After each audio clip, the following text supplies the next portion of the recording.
ಪಶ್ಚಿಮ ಬಂಗಾಳದ ಕೋಲ್ಕತ್ತಾದಲ್ಲಿ ಪ್ರಬಲ ಭೂಕಂಪನ ಸಂಭವಿಸಿದೆ. ರಿಕ್ಟರ್ ಮಾಪಕದಲ್ಲಿ ಭೂಕಂಪನದ ತೀವ್ರತೆ 5.2ರಷ್ಟು ದಾಖಲಾಗಿದೆ.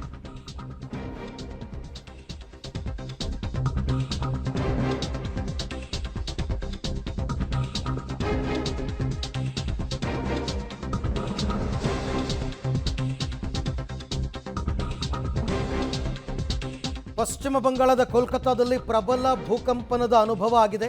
ರಿಕ್ಟರ್ ಮಾಪಕದಲ್ಲಿ 5.2ರಷ್ಟು ತೀವ್ರತೆ ದಾಖಲಾಗಿದೆ. ಯಾವಾಗ ಈ ರೀತಿ ಭೂಮಿ ಕಂಪನವಾಯಿತೋ ಜನ ಎಲ್ಲ ಹೊರಗಡೆ ಓಡಿ ಬಂದಿದ್ದಾರೆ, ಮನೆಯಿಂದ, ಕಚೇರಿಯಿಂದ.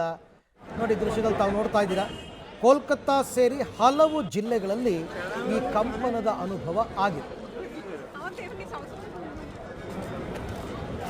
Tuule, kuni tutti.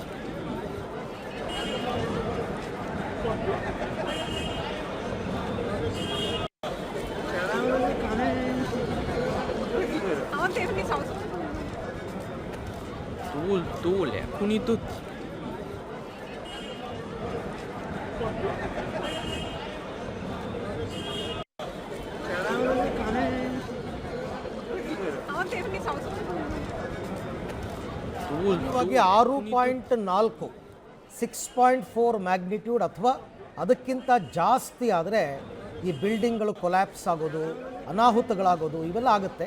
ಬಟ್ ಇಲ್ಲಿ 5.2 ಅಂತ ಹೇಳ್ತಾ ಇದ್ದಾರೆ, ಕಡಿಮೆ ಇದೆ.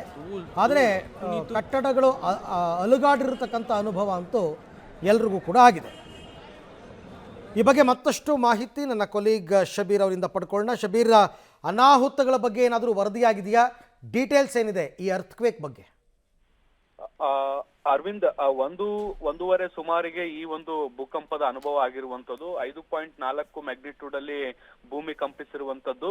ಈ ಬಗ್ಗೆ ಈಗ ಮಾಹಿತಿಗಳು ಕೂಡ ಬರ್ತಾ ಇರುವಂತದ್ದು. ಬಹಳ ಬಲಿಷ್ಠವಾಗಿ ಭೂಮಿ ನಡುಗಿದಂತಹ ಏನು ಒಂದು ಅನುಭವ ಆಗಿದೆ ಅನ್ನುವಂತ ನಿಟ್ಟಿನಲ್ಲಿ ಜನರು ಕೂಡ ಹೇಳ್ತಾ ಇರುವಂತದ್ದು. ಮತ್ತೆ ದೃಶ್ಯಗಳನ್ನು ಕೂಡ ನೀವು ಗಮನಿಸಬಹುದು, ಯಾವ ರೀತಿಯಾಗಿ ಭೂಕಂಪದ ಅನುಭವ ಆಗಿದೆ ಅನ್ನುವಂಥದ್ದನ್ನ ಕೂಡ ನಾವು ಗಮನಿಸಬಹುದು. ಆದ್ರೆ ಈವರೆಗೂ ಸಾವು ನೋವುಗಳಿಗೆ ಸಂಬಂಧಪಟ್ಟಂತೆ ಯಾವುದೇ ರೀತಿಯಾದಂತಹ ಮಾಹಿತಿಗಳು ಲಭ್ಯ ಆಗಿಲ್ಲ. ಮತ್ತೆ ದೊಡ್ಡ ಪ್ರಮಾಣದಲ್ಲಿ ಕಟ್ಟಡಗಳ ಹಾನಿಯಾಗಿರೋದ್ರ ಬಗ್ಗೆ ಕೂಡ ಮಾಹಿತಿಗಳು ಕೂಡ ಬಂದಿಲ್ಲ. ಈ ಒಂದು ಭೂಕಂಪನದ ಕೇಂದ್ರ ಬಂದು ಬಾಂಗ್ಲಾದೇಶ ಅಂತ ಹೇಳಲಾಗ್ತಾ ಇರುವಂತದ್ದು. ಬಾಂಗ್ಲಾದೇಶದಲ್ಲಿ ಭೂಕಂಪ ಆಗಿರುವಂತದ್ರ ಪರಿಣಾಮ, ಅದರ ಕಂಪನದ ಅನುಭವ ಈಗ ಕೋಲ್ಕತ್ತಾದಲ್ಲೂ ಕೂಡ ಆಗಿರುವಂತದ್ದು. ಸೊ ಈಗ ಸದ್ಯಕ್ಕೆ ಇರುವಂತ ಮಾಹಿತಿಗಳ ಪ್ರಕಾರ ದೊಡ್ಡ ಮಟ್ಟದ ಅವಘಡಗಳು ಇನ್ನೂ ಕೂಡ ಎಲ್ಲೂ ಸಂಭವಿಸಿಲ್ಲ ಅನ್ನುವಂತ ಮಾಹಿತಿಗಳು ಬರ್ತಾ ಇದೆ. ಅರವಿಂದ್, ರೈಟ್, ಥ್ಯಾಂಕ್ ಯು ತಮ್ಮೆಲ್ಲ ಮಾಹಿತಿಗೆ ಶಬೀರ್. ನಾನಾಗಲೇ ಹೇಳಿದಂತೆ 6.4 ಅದಕ್ಕಿಂತ ಜಾಸ್ತಿ ಆದರೆ ಮಾತ್ರ ಬಿಲ್ಡಿಂಗ್ಗಳು ಕೊಲ್ಯಾಪ್ಸ್ ಆಗುತ್ತೆ, ಜಲಾಶಯಗಳು ಅಲುಗಾಡುತ್ತವೆ. ಬಟ್ ಈಗ ಬಂದಿರೋ ಮಾಹಿತಿ ಪ್ರಕಾರ ಬಾಂಗ್ಲಾದೇಶ ಭೂಕಂಪನದ ಕೇಂದ್ರ ಬಿಂದು, ಅದರ ಅನುಭವ ಕೋಲ್ಕತ್ತಾದಲ್ಲಿ ಕೂಡ ಆಗಿದೆ.